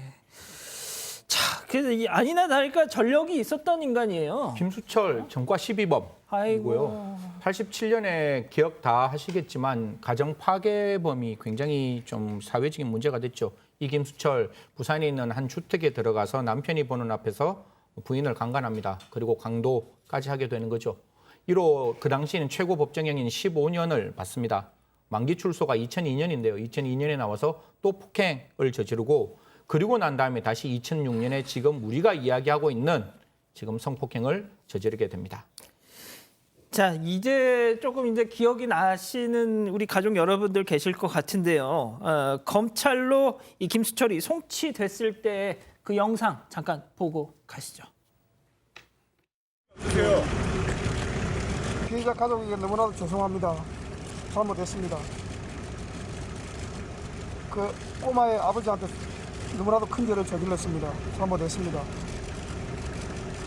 아버지 말고 꼬마애한테 직접 하시고 싶으신 말씀은 없나요? 걔에게 줄 수 없는 상처를 남겨서 정말 죄송하고 미안하고 평생 속죄하겠습니다. 판결은 어떻게 네. 나왔습니까? 일단 평생 속죄한다 하고 또 재판 과정에서 자신의 어떤 성장 과정, 고아로 컸고 그래서 그런 성장 과정 때문에 사회적 이유 때문에 이런 범죄를 저질렀다라고 주장을 했습니다. 그렇지만 재판부는 그건 개인적 욕구지 사회적 이유하고 관계가 없다라고 판결하면서 특히 피해자를 본 겁니다. 피해자 사실은 이번 사건으로 인해서 6차례 이상 지금 수술을 받고 상당한 피해자 가족한테 큰 육체적 정신적 고통을 줬고 이전에도 아주 많은 범죄들이 성범죄들이 있었기 때문에 이번에는 더 이상 봐줄 수 없다. 무기징역을 선고를 하면서요. 30년간 위치 추적 장치도 달고 또 10년간 정보 공개도 할 수 있도록 그렇게 선고를 했습니다. 그 앞서 우리 송 기자가 PT를 통해서 말씀드린 것처럼 김수철 방금 지금 보신 저 김수철이 경찰의 신상 공개 제도로 얼굴이 공개된 1호 피의자라는 겁니다. 자, 그런데 말이죠. 이게 당장 그 90년대 정도까지만 해도 말이죠. 백 변호사님. 네. 뭔 일 저질렀다 하면 얼굴에 뭐 누구누구 씨 해가지고 나왔었단 말이죠. 제 기억에. 신문을 딱 열면 그 얼굴이 딱 그냥 그러니까요. 정면으로 나왔었죠. 근데 언제서부턴가 싹 자취를 네, 그렇죠. 감췄어요. 이게 정확하게 설명을 드리면 2000년 초반까지만 해도 그냥 범죄가 저질러지고 이런 흉악 범죄가 벌어지면 그냥 그 사람 얼굴이 나오는 게 그냥 관행이었어요. 별로 그걸 가지고 누구도 문제 삼거나 토달지도 그때 않았었죠. 당시 기자 선배들 얘기 들어보면 가장 첫 번째 이 사건 기자의 범죄자 주민등록증하고 사진 확인하는 거. 확보하는 거. 그렇죠. 그랬는데 이제 2004년에 밀양 여중생 성폭행 사건이 벌어졌는데 가해자들이 미성년자입니다. 아, 예. 근데 미성년자지만 가해자는 미성년자인데 미성년자 얼굴이 이제 공개가 되니까 이거는 너무 인권 침해, 미성년자 인권 침해 소지가 큰 게 아니냐. 저는 솔직히 잘 이해가 안 됩니다. 미성년자라고 하더라도 그 정도 중범죄를 저질렀으면 그건 충분히 지탈 만한데 그러다가 이제 2005년에 인권위 권고에 따라서 이제 우리가 아는 것처럼 모자이크 처리를 하거나 아니면 마스크를 쓰거나 모자를 쓰고 이렇게 가리고 이렇게 하기로 했었거든요. 근데 문제는 그 이후에 이제 2008년에 조두순, 2009년에 서남번살인 사건 강호순 예. 권고되면서 아니 이렇게 지금 흉악한 범죄자들 공개 안 하는 게 말이 되느냐? 근데 그런 과정에서 제가 알기로 강호순 사건 때 뭐 언론에서 공개를 해버렸죠 그냥. 그렇죠. 뭐 공개를 하면서 이게 수면 위로 올라오고 그러다가 이 법까지 이제 만들어지게 된 것으로 보입니다. 자, 그러니까 2001년 국가인권위원회가 이제 공식 출범하면서부터 이런 분위기가 조금씩 조성이 되다가 2004년 말씀하신 것처럼 밀양 여중생 성폭력 사건으로 그게 구체화가 되기 시작하는 건데, 자 지금 사진도 나오네요. 자, 저건 지금 강호순이고요. 자, 그런데 진짜 혹시 우리 가족 여러분 그 유영철 얼굴 있지 않습니까? 유영철 얼굴 사진 보신 적 있습니까? 그게 말이죠. 인터넷에서 구글링을 해서 뜨는 사진이 있을 겁니다. 근데 그 사진 공식적으로 공개된 사진이 아니에요. 예? 유영철의 얼굴은 단 한 번도 공식적으로 오픈이 된 적이 없습니다. 세상에 20명의 사람을 죽인 유영철의 얼굴을 음성적으로 이렇게 그게 인터넷으로 돌아다니는 거지 공식적으로 오픈된 적이 없어요. 자, 송 기자, 아무튼 이 강호순 사건 말씀하신 것처럼 그게 분수령이 된 거죠? 네, 강호순도 이름과 얼굴이 경찰에 공개된 게 아니었습니다. 백 변호사님 말씀하신 것처럼 한 언론사가 공익적 목적에 필요하다면서 선제적으로 공개를 해서 공개가 됐습니다. 그러니까 수사기관이 왜 저런 흉악범의 인권까지도 보호를 하느냐 이런 비난이 커졌고요. 그러니까 특정 강력범죄에 한해서 신상을 공개할 수 있는 제도를 만들었습니다. 그리고 김수철이 이 제도에 의해서 공개된 1호 피의자였던 겁니다. 지금까지 총 30여 명의 신원이 경찰에 의해서 공개가 됐는데요. 이름을 들으면 여러분들이 다 아실 만한 사람들입니다. 수원에서 20대 여성을 납치해서 살해했던 오원춘, 또 수원 팔달산에서 토막살인을 했던 박춘풍, 어금니 아빠라고 불렸던 이영학, 또 강서구 PC방 살인 사건의 김성수, 또 안인득, 고유정, 또 최근에는 노원구에서 자신이 스토킹하던 여성을 포함해서 3명의 모녀를 살해한 김태현 등입니다. 자, 그런데 승 의원님, 네네. 이건 저희가 그 백성문 변호사님하고도 계속 얘기를 했던 건데 피의자 신상 공개 이 요건 4가지. 근데 이게 이현령 비현령이에요, 약간. 제주도 사건에서도 여실히 드러났듯이 사실 그 4가지 요건 중에 경찰이 판단할 수 있는 요건은 제가 봤을 때는 두 가지 정도라고 생각을 하는 거예요. 첫 번째는 이게 특정 강력 범죄에 해당하고 그 범죄가 잔혹해야 된다는데 이 잔혹한 걸 오해를 해서 범죄 후의 정황을 잔혹하다고 보는 게 아니라 범죄 과정에서의 어떤 범행도 잔혹하다면 그건 잔혹한 것이고 이제 그 증거가 명백한 거냐 그게 두 번째 있어야 되고 세 번째는 공공의 이익이 있느냐 네 번째 우리가 이야기하는 게 미성년자 즉 청소년 보호법상의 청소년이 아닐 것이라고 이야기를 하는데요. 이 중에서 증거가 명백하거나 죄질이 그러니까 범죄 수법이 중하거나 그다음에 그 미성년자가 청소년 보호법에 해당되지 않는 거는 일견 명백한 거예요. 그런데 공공의 이익에 합치하느냐 안 하느냐까지 경찰 쪽에서 판단하고 그걸 신상공개위원회에 넘기지 않기 때문에 여기서 이제 갑론을박이 발생하는 거라서 저는 개인적으로 특정 강력 범죄에 해당한다면 그거는 신상공개를 하고 그 신상공개를 받는 피의자가 내가 신상공개하면 안 된다는 2차 피해를 입증할 수 있도록 그 내용을 좀 바꾸었으면 하는데 여전히 그 피의자의 인권은 중요하기 때문에 이 네 가지 요건은 우리 경찰 쪽에서 신상공개하는 쪽에서 다 입증을 해야 되는 것이라고 지금은 나와 있습니다. 자, 여기서 더 충격적인 거는 성폭력 범죄 피의자, 그러니까 네. 아동 성폭력 범죄 피의자 중에 처음으로 신상 공개된 게 조주빈입니다. 최근이었다. 예, 왜 그러냐면 이건 특정 강력범죄 처벌등의 특례법에 따라서 신상 공개를 하는데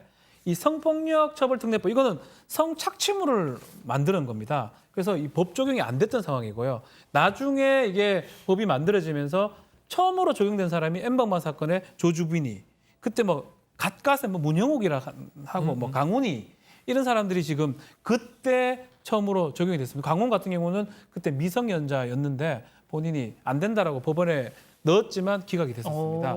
그래서 이때 이 사람들이 했던 게 70여 명 피해자가 해당하고 성착취물을 만들었고 범죄가 중하기 때문에 이때가 성폭력 처벌 특례법상으로는 처음으로 공개된 사건입니다. 자, 지금 우리 가족 여러분들 중에 어떤 분이 이제 야, 그러면은 언론 너희가 그냥 공개해버리면 되잖아라고 하시는데 자, 이런 게 있습니다. 2007년 안양 초등생 살해 사건 주범 정상현이라고 기억하시나요? 2010년도에 말이죠. 동아일보가 뭔가 자기에 대해서 보도를 하면서 약간 팩트가 틀린 게 있었어요. 구치소에서 있는 동안에 동아일보를 상대로 손해배상 소송을 냈습니다. 2천만 원 승소했어요.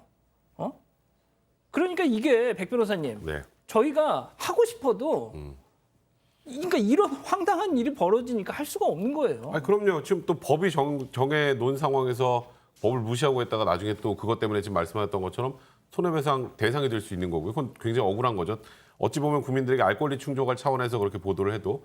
그런데 그렇다면 이렇게 신상공개 요건을 정해놨다면 그게 누구나 다 봐도 아, 지금 이 범죄는 이런 요건에 충분히 해당하니까 공개가 되겠구나. 그럼 공개되면 돼요. 근데 어떨 때는 이게 왜 공개가 안 되지? 그랬다가 이제 저희가 막 비판해요. 예. 그럼 한 며칠 있다가 갑자기 공개해요. 그러니까요. 그러면 대중들 입장에서는 이 기준은 그냥 말 그대로 국민 여론이 기준 아니냐. 이렇게 볼 수 있단 말이에요. 그래서 이런 비판을 받지 않기 위해서는 그러니까 이게 언론에 많이 알려진 사건이건 알려지지 않은 사건이건 간에 이 특정강력범죄 요건이라는 걸 좀 더 세분화하고 매뉴얼화해서 이런 범죄면 공개가 된다라는 게 대중들한테 명확하게 좀 인지가 될 수 있어야 되는데 그 부분이 아주 부족하다는 건 좀 비판받을 만합니다. 알겠습니다. 자, 이렇게 정리하고요. 이어서 사건 상황실 넘어갑니다.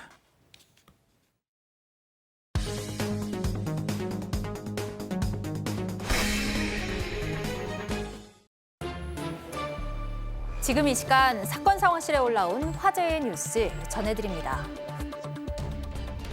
배우 김용건 씨가 연인 관계였던 39살 연하의 여성에게 임신 중절을 강요한 혐의로 피소됐습니다. 13년간 김용건 씨와 만나오던 여성이 지난 24일 김용건 씨를 낙태 강요 미수 혐의로 고소했습니다. 낙태를 강요한 김용건 씨에 대해 이기적이고 무책임하다며 고소 이유를 밝힌 여성은 지난주 경찰에 출석해 조사를 마친 것으로 전해졌습니다. 두 사람은 2008년부터 만남을 이어왔는데요. 올 초 여성이 임신 소식을 전하자 김 씨가 출산을 반대하면서 갈등이 시작된 것으로 알려졌습니다. 한편 김용건 씨는 공식 입장문을 통해 상대방의 상처 회복과 건강한 출산 그리고 양육을 위해 최선을 다할 것이라며 책임질 일이 있다면 당연히 지겠다고 밝혔습니다. 경기 부천시의 한 도로에서 트럭을 들이받은 승용차 운전자가 사라져 경찰이 수사에 나섰습니다. 어젯밤 11시 10분쯤 부천시의 한 도로에서 승용차가 신호를 기다리던 8.5톤 트럭 뒷부분을 들이받았습니다. 현장엔 사고 차량의 동승자라는 30대 남성이 있었고 이 남성은 운전자가 어디 있는지 모르겠다고 진술했는데요. 차량 엔진룸 등이 불에 타면서 블랙박스 복구에 어려움을 겪던 상황. 하지만 경찰 수사가 본격화되자 동승자라고 주장하던 남성 자신이 운전자라고 실토했습니다. 당시 혈중 알코올 농도가 면허 취소 수준인 0.08% 이상이었던 남성은 경찰에 불구속 입건됐습니다. 자, 박 변호사님. 네. 저런 뭐 뻔한 거짓말을 저거. 예전에는 먹혔습니다. 아이고. 예전에 진짜요? 블랙박스 없고 CCTV 적을 때는 막 거짓말을 하기도 하고 뭐 이랬었는데 이제는요 불가능해요. 말도 안 되는 얘기를 오히려 저거 잘못했다가 뭐 동승자가 있다 그러면 증거인멸 교사 뭐 이런 거 성립할 수가 있는데 뭐 이거는 자기 범죄이기 때문에 이게 다른 범죄는 되지는 않을 것 같습니다. 다만 이제 불이 났는 게 재산 피해는 한 960여만 원 정도 되는데 경찰 수사가 딱 다가오니까 아유 제가 동승자가 아니고요. 제가 운전했습니다라고 했고요. 음주운전죄 처벌을 받아야 되겠죠. 그렇군요. 야, 진짜 이건 너무 충격적이었어. 나 진짜 김용건 씨 이거. 어? 네, 오늘 오전에 알려진 소식인데요. 이 여성 측에 따르면은 이 여성은 김 씨와 2008년 한 드라마 종영 파티에서부터 인연을 맺었다고 합니다. 그 뒤로 계속 관계를 유지해왔는데 올해 초에 임신 소식을 전하니까 김 씨가 출산을 반대하면서 갈등이 불거졌다 이렇게 주장하고 있는 상태입니다. 현재 이 여성은 김 씨와의 대화를 거부하고 있는 걸로 전해졌습니다. 김 씨는 전 부인과 1977년에 결혼을 했고요. 지난 96년에 이혼을 했습니다. 예. 자, 백 변호사님 조금 구체적으로 좀만 더 설명을 해주시죠. 예. 일단 김용건 씨의 입장이 지금 나온 상황인데 그 피해 여성 측에서는 그러니까 임신 사실을 알리니까 김용건 씨가 그러니까 쉽게 말해서 낙태를 종용했다 이런 취지로 지금 고소를 한 건데요. 예. 김용건 씨 지금 입장은 이렇습니다. 그러니까 처음에 알았을 때 굉장히 당황했다. 그건 사실 뭐 같이 평생을 함께하기 힘든 상황이고 또 나이도 고령인데다가 이제 이런 부분들 때문에 처음에는 아이 출산을 반대했었는데 그 뒤에 이제 연락이 끊겼고 변호사를 통해서 이제 연락이 왔었다고 하더라고요. 예. 이제 그래서 이제 본인 전화 안 받으니까 이제 변호사를 통해서 이제 그쪽 변호사와 수시로 그 뒤에 이제 우리 앞으로 이 출산에 관련된 지원을 하겠다. 우리 내 아들들한테도 전부 다 얘기를 해서 이 아들 다 이해를 해줬다. 하정우 씨. 네, 그리고 출산 과정, 출산 이후까지 다 책임지겠다. 이렇게 변호사를 통해서 계속 전달을 했다고 하는데 그쪽에서 이제 답이 없었다고 지금 얘기가 나오고 있는데 이게 만약에 이제 진짜 그냥 아예 답이 없는 상황이었다면 처음부터 합의나 이런 앞으로 출산 이후를 어떻게 할지에 대한 상대방이 이제 그런 부분을 전부 다 거부한 것인지 이건 이 과정은 조금 더 지켜봐야 될 것 같고요. 근데 지금 일단 이제 피소된 혐의가 그러니까 형법상 강요 미수죄입니다. 예. 강요 미수로 이제 일단은 이제 고소를 한 상황인데 처음에 출산에 대해서 반대하다가 나중에 이제 찬성을 하겠다고 이제 얘기가 이렇게 돌았다면 이게 과연 강요 미수에 해당하는지 지금 현재까지 나온 사실관계로는 법리상으로는 좀 다소 무리가 있다는 생각도 개인적으로 좀 듭니다. 예. 알겠습니다. 자, 김 아나운서 다음 소식 이어서 전해주시죠. 어린이집 안에서 대마초를 재배한 간큰 일당이 붙잡혔습니다. 옥상에 묘목을 심어놓은 화분들이 보이는데요. 모두 대마입니다. 이렇게 대마가 버젓이 자라고 있던 장소는 놀랍게도 수도권의 한 어린이집이었습니다. 지난해 3월부터 7월까지 자신의 어머니가 운영하는 어린이집 원장실 앞 복도와 옥상 등에서 대마 13포기를 재배한 혐의를 받는 50대 남성. 남성은 어린이집에서 기르던 대마를 인천 남동구 갯벌 습지에 옮겨 심거나 씨를 뿌려 재배해온 것으로 드러났습니다. 해양경찰청은 마약류관리법 위반 혐의로 남성 등 5명을 구속하고 같은 혐의로 14명을 불구속 입건했습니다.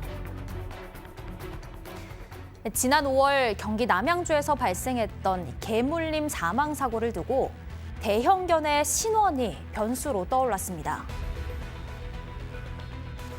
지난 5월 22일 남양주시의 한 야산 입구에서 50대 여성이 대형견의 목 뒷부분을 물려 숨지는 사건이 일어났는데요.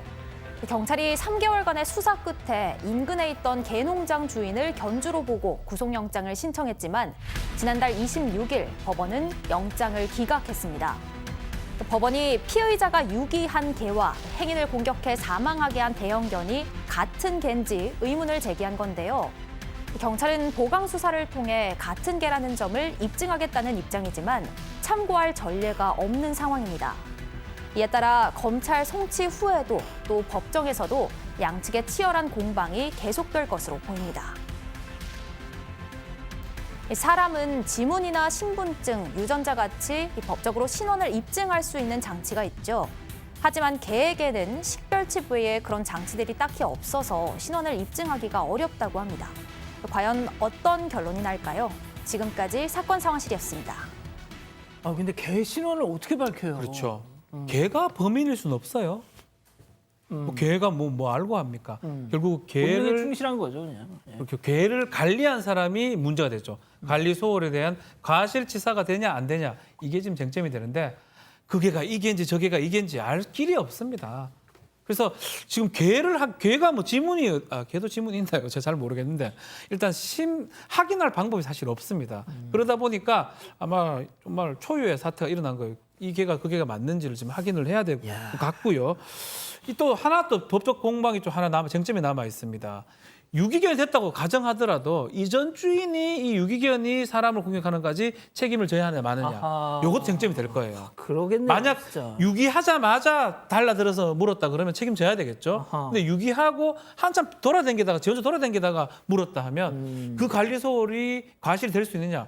요것도 아마 쟁점이 될 것 같고 아마 이 개가 지금 주체가 돼가지고 지금 저게거든요. 현장 검증 뭐 요거 증거로 좀 활용할 수 있을지 좀 봐야 될 것 같습니다. 알겠습니다. 자, 승 의원님 짧게 말이죠. 네네. 이 어린이집 대마 재배, 이 원장 몰랐을까요? 뭐 사실 대마를 한 번도 안 본 사람은 그게 대마인지를 잘 모를 수가 있습니다. 지금 이 경찰에서도 지금 상황에서 그 어린이집 그 원장은 이게 대마인지에 대한 명확한 증거가 없어서 무혐의 처분했다라고 하는데요.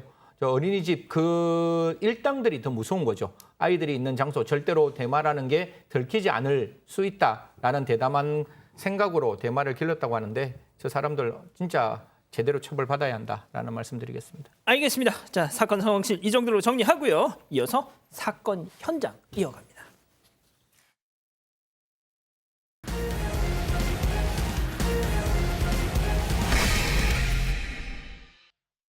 자, 신개념 소통방송 사건반장에서는 우리 가족 여러분들의 사연 기다리고 있습니다. 해시태그 사건반장 해서 인스타 등등에 올려주시면 이 시간 통해서 소개 올리죠. 자, 오늘 인스타 사연의 주인공은 사반 가족 이은희님입니다. 자, 영상 보여주시죠. 자, 잘 들어보시면 지난주 퇴출돼서 자리를 떠난 이도성 기자 목소리가 들리는데요. 자, 집 거실에서 사건반장 보시면서 저렇게 자전거 운동하고 계십니다. 약간 헉헉 이렇게 거친 숨소리도 들리는데 정말 우리 가족 여러분들께 이거 진짜 추천드립니다. 사건반장 보시면 안 그래도 열받는 일들 천지인데 운동하시면서 보시면은 열량 소비가 훨씬 더 배가 될 것입니다. 자, 그리고 제가 복지 포인트가 다 빠져서 그동안 당첨되신 분들 이 메가박땡 영화 티켓 못 드렸었는데요. 오늘부터 저희 제작비 좀만 더 아끼자. 도시락 하나 먹을 거 반 개 먹자 이렇게 줄여가지고 그거 돈을 좀 구했습니다. 그러니까 이제부터 마음껏 응모를 해주십시오. 자, 일단 이 정도로 정리하고요. 오늘 찾아갈 첫 번째 현장 미국으로 가보시죠. 이 불안합니다. 네, 한 남성이 검은색 승용차 트렁크에서 뭔가를 꺼내고 있습니다. 트렁크에서 꺼낸 물건을 길바닥에 버리는데 그때 갑자기 검은색 승용차가 후진을 합니다. 남성이 재빨리 피해서 부딪히지는 않았습니다. 깜짝 놀란 남성이 길을 건너 인도 쪽으로 달려가 봅니다. 설마 검은색 승용차가 다시 돌진합니다. 이번에도 가까스로 피했습니다. 정말 가까스로 피했는데요. 검은색 승용차는 건물 벽을 들이받았습니다. 아니 왜 저래요 왜? 알고 보니까 저 두 사람은 연인 사이였다고 합니다. 남성이 운전석에 타 있는 여자친구에게 조롱하는 듯한 태도를 보이니까 잠시 후에 차가 다시 움직이고요. 설마 또? 지금 2번 피했는데 다시 한번 치려고 달려듭니다. 세 차례나 남성을 차로 치려고 한 겁니다. 네, 얼마나 화가 났으면 저럴까 싶은데 자신의 차가 찌그러지고 망가져도 전혀 신경 쓰지 않는 모습입니다. 뭐야? 남성이 여자친구를 향해서 계속 조롱을 하니까 여자친구는 화를 가라앉히지 못하고 차에서 내립니다. 그리고 뭐라고 하는 것 같은데 그 뒤에 쫓아가네요. 남성이 도망가는 것 같고요. 아니, 남자 너무하네. 뭔 일이 있었던 거예요? 두 사람 사이에? 바람 이들이 폈어요? 싸운 이유에 대해서는 아직 정확히 알려지진 않고 있습니다. 결국 주변에 있던 사람들이 두 사람을 말렸고 싸움은 끝났다고 하는데요. 저렇게 계속 추적도 했습니다. 그래도 남자가 여성분을 이렇게 때리거나 그러진 않네요. 다행히. 네, 결국 여성은 이후 병원으로 옮겨졌다고 하는데요. 경찰이 출동해서 체포됐는지 이런 여부들은 정확하게 알려지지 않고 있습니다. 아유, 알겠습니다. 자, 다음 현장 독일로 이어갑니다. 굴착기인가요? 굴착기 맞습니다. 굴착기가 아파트 발코니를 부숩니다. 이거 지금 철거하는구나. 그렇게 보이기도 하는데 예. 부서진 유리창을 삽으로 꾹꾹 눌러내리는 것 같기도 하고요. 좀 있다가는 좀 옆으로 옮겨서 옆으로 옮겨가더니 윗집부터 아랫집까지 발코니를 계속 부숩니다. 모두 허물어 버리는데요. 이거 재건축하려고 그런 거 아니에요, 이거? 그렇게 보이기는 하는데 알고 보니까 이 굴착기 운전하는 남성이 이 아파트를 지은 건설사의 하청업체 건설업자라고 합니다. 이 남성은 건설사가 대금 68억 원을 지불하지 않았다고 주장하고 있는데요. 받지 못한 돈만큼 아파트를 부수겠다고 그렇게 굴착기를 끌고 와서 발코니를 진짜 부순 겁니다. 그러니까 내가 못 받은 돈만큼만 부셔놓고 난 그냥 안 받겠다, 그 돈. 그렇습니다. 당시에 목격자가 50여 명이 있었다고 하는데요. 경찰에 신고도 물론 했다고 합니다. 다행히 다친 사람은 없었다고 하고요. 신고를 받고 출동한 경찰은 혹시라도 가스 폭발이 일어날까 봐 이 지역 가스를 차단했다고 합니다. 저 건설업자는 이미 굴착기를 몰고 현장을 빠져나간 뒤였습니다. 하지만 경찰에 곧바로 자수도 했다고 합니다. 경찰은 이 건설업자가 파견 아파트의 피해액이 7억 원쯤 된다고 보고 있습니다. 한편 이 건설사는 공사대금 체납에 대해서 부인하는 입장인 걸로 알려졌습니다. 그래요? 백 변호사님, 저럴 땐 뭐 어떻게 되나요, 저거? 저거는 지금 공사대금 받는 채권은 있을지 몰라도 지금 부순 것에 대해서 또 법적 책임을 져야 될 거고요. 지금 전 형사 책임까지 받아야 될 상황인 것 같은데요. 아무리 화나도 그렇지. 저는 아까 진짜 철거하는 줄 알았어요. 그러니까요. 알겠습니다. 자, 다음은 미국으로 가보시죠. 이것도 뭐 심상치 않은데요. 네. 저 애틀랜타양 고속도로인데요. 사람들이 저기 흰색 트럭 옆에 이렇게 몰려 있죠. 자세히 보시면 한 여성이 망치를 들고 트럭 창문을 부수고 있습니다. 어이구야. 저희 끝이 아니고요. 또 스패너를 든 남성이 트럭 창문을 사정없이 내리치기도 하고요. 또 좀 이따 보시면 누군가가 유모차를 또 저렇게 집어던지기도 합니다. 저 픽업 트럭 운전자가 뭐 난폭 운전을 한 건가요? 궁금하시죠? 예. 네, 무슨 일이 있었던 건지 일단 당시 상황들 목격자들에게 한번 들어보겠습니다. I looked over to the right and I saw an older guy driving his car, but he was linked over, so he had passed out. I immediately got on the truck, started kicking the rest of the windshield down. That's when I slid in and unlocked the door. 네, 트럭 운전사가 의식을 잃고 기절한 응급 상황이었던 겁니다. 그러니까 어떻게든 저 트럭 문을 열려고 한 건데요. 트럭이 천천히 움직이는 것을 이상하게 여겼던 저 다른 사람들이 이 기절한 운전자를 발견하고 구조하기 위해서 저렇게 창문을 열려고 그렇게 망치로도 때리고 스패너로도 때리고 유모차로도 때리고 이게 그런 겁니다. 구조 과정이었던 네. 거군요. 그럼 네, 맞아요. 살렸습니까? 네, 성공했어요. 먼저 저렇게 보시는 것처럼 뒷유리 창을 깨고 난 뒤에 운전자들이 힘을 합쳐서 저 기절한 트럭 운전자를 구해냈다고 합니다. 또 이분들이 아주 침착하게 차량의 시동도 끄고요. 또 휴대전화로 가족에게 응급 상황을 알리면서 구조대원이 오기 전까지 저 트럭 운전자 옆을 지켰다고 합니다. 현지 경찰에 따르면요, 트럭 운전자는 건강 문제로 응급 상황을 겪었고요. 현재 병원에서 치료를 받고 회복 중이라고 하네요. 알겠습니다. 자, 다음은 최근 온라인에서 화제가 되고 있는 영상 함께 보시죠. 이게 뭔가요? 네, 지금 한 여성이 아이고, 도넛 3개입니다. 어휴. 3개를 입안에 밀어넣고 있는데요. 도넛 한 개 드실 수 있어요? 한 입으로? 아니요, 저 그거 그렇게 쉽지 벌어지지 않아요. 않습니다. 예. 근데 지금 한 개도 아니고 순식간에 저 도넛 3개가 여성의 입속으로 사라졌습니다. 도넛뿐만 아니고 크로아상, 저 햄버거를 한 입에 무네요. 또 샌드위치, 모두 한 입에 다 들어가고요. 감자튀김 몇 개요, 저게? 한 30개는 한 통을 다 넣네요. 아니 좀 어우. 크긴 어우. 크네요. 야, 입이 엄청 크죠? 네, 이 사만사 램스델이라는 이 31살 여성 입을 한껏 벌렸을 때 세로가 6.56cm, 가로는 10cm가 넘습니다. 대충 환산해 보면 사과 1개, 치즈버거 4개를 한 입에 넣을 수 있는 그런 크기. 어머나, 진짜 실제로 사과 1개가 다 들어가네요. 이 사만다는 최근 기네스북 심사위원을 만나서요, 입 크기를 확인하면서 세계에서 가장 큰 입을 가진 여성으로 기네스북에도 이름을 올렸습니다. 아니 야 진짜 턱 빠질 것 같아요 진짜. SNS에서 완전 유명인이에요. 틱톡에서 팔로워가 160만입니다. 세상에. 자, 아까 보셨던 이 도넛 3개를 한꺼번에 입에 넣는 영상, 또 우리 좀 전에 본 감자튀김 한 입에 수십 개씩 먹는 동영상, 이런 걸로 유명세를 탔는데요. 사만다는 그동안에 자신이 입이 크다는 것은 좀 알고 있었는데 기네스북에 도전할 생각까지는 한 번도 해본 적이 없었다라고 밝혔습니다. 이걸 기네스북에 도전했는지 모르겠는데 하여튼 사만다 이야기 한번 들어보시죠. I mean, for me, getting the Guinness World Records title, it's finally almost being able to show, you know, some of the bullies or people who have doubted me or tormented that, like, hey, I have a big mouth, but at least I have the biggest one in the world for a female. And it's amazing. It's really cool to be known for something that is something so unique. And so if I had advice for anyone who had a large body part or had something really unique, they wanted to go for the Guinness World Records title, I would say do it proud.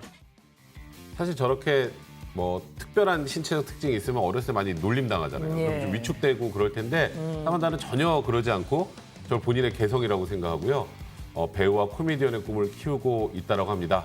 야, 제가 보니까 곧 그 꿈 이루겠네요. 네. 정말 신기하네요. 그 기네스북 인증서까지 저렇게 막 그 때문에요, 삼키려고. 그냥 예. 네. 뭐 가급적 따라하지 않으시는 게 좋을 것 같고요. 자, 다음은 동물의 주인공인 역시 미국으로 가보시죠. 쟤네들 사슴? 네, 텍사스의 한 목장에 암사슴 2마리가 있습니다. 왜 일어나? 근데 그때 2마리가 일어나고 캥거루처럼 일어나는데요. 동시에 2발로 일어서서 뒷다리로 걸으면서 앞발을 계속 내밀고 있습니다. 서로 공격하는 것처럼 보입니다. 지금 저 싸우는 거예요 지금? 그렇습니다. 암사슴 한 마리가 먹이를 먹고 있는데 다른 암사슴이 먹이를 노리고 다가온 걸로 보입니다. 뒤늦게 온 암사슴이 먼저 2발로 일어서자 먹이를 먹고 있던 암사슴도 똑같이 일어서서 공격 자세를 저렇게 취하고 있습니다. 근데 뒤늦게 온 암사슴이 지금 계속 밀리고 있는 것처럼 보입니다. 더 이상 밀려나면 안 되겠는지 앞발로 서로를 세게 때리면서 더 격하게 싸우고 있습니다. 근데 또 어떻게 보면요, 사슴들이 싸우는 것 같지 않고 발레나 탱고를 추고 있는 것처럼 보이기도 진짜. 합니다. 아니 근데 보통 그냥 머리로 이렇게 막 밀어내고 이럴 줄 알았더니 또 일어나서 싸우네요. 그러니까요. 이 영상을 촬영한 가족들도 뒷다리로 서서 싸우는 게 매우 재미있게 보여서 영상을 촬영했다고 했습니다. 이렇게 이곳에서는 종종 사슴들이 싸우는 모습을 볼 수가 있다고 합니다. 먼저 먹이를 먹고 있던 암사슴이 결국 물러서면서 이들의 싸움은 끝이 났습니다. 먼저 먹이 먹은 사람이 임자인데 져서 좀 억울할 것 같기도 합니다. 알겠습니다. 자, 마지막 동물 미국 아이다호 주로 가보시죠. 한 소년이 거리에 저렇게 앉아 있는데. 네, 한 남자아이가 마당 앞 도로에 웅크리고 앉아 있습니다. 무슨 일이 있었던 건지 좀 고개를 푹 숙이고 힘이 없어 보이기도 하는데 고양이 한 마리가 다가와서 꼬리를 좀 흔들고요. 고양이. 옆에 가까이 가서 몸을 비비는 것 같아 보입니다. 마치 뭐 위로해 주는 것 같기도 한데요. 남자아이도 고개를 젖히고 고양이를 쓰다듬고 안고 이렇게 하고 있습니다. 그래서요? 네, 이 영상을 촬영한 건 남자아이의 아버지였다고 합니다. 올해 5살인 리암이 저 아이인데요. 최근 티볼 리그 시즌이 끝나서 어린이 야구입니다. 어린이 야구 시즌이 끝나서 울적해 있었다고 합니다. 스포츠를 굉장히 좋아해서 울적해하고 있었는데 평소에 리암 집에 자주 오던 길고양이 릴리가 축 처져 있던 리암을 보고 위로해 준 거라고 가족들은 생각하고 있었습니다. 사람이 슬퍼하는 것도 다 아는 눈치입니다. 그래요. 네, 리암이 미소를 띠고 있는 걸 보니까요. 벌러덩 누웠다. 네네. 벌러덩 누워서 애교를 부리는 것 같기도 그렇죠. 하고요. 보통 저게 이제 배 이렇게 벌러덩 하면 이제 진짜 거리감 부리는 거거든요. 네, 저렇게 서로 건강하게 잘 지냈으면 좋겠습니다. 알겠습니다. 자, 오늘 잠시 전한 말씀 30초간 듣고 다시 오겠습니다. 채널 고정, 리모컨, 돈터치. 제가 방역의 SBI입니다.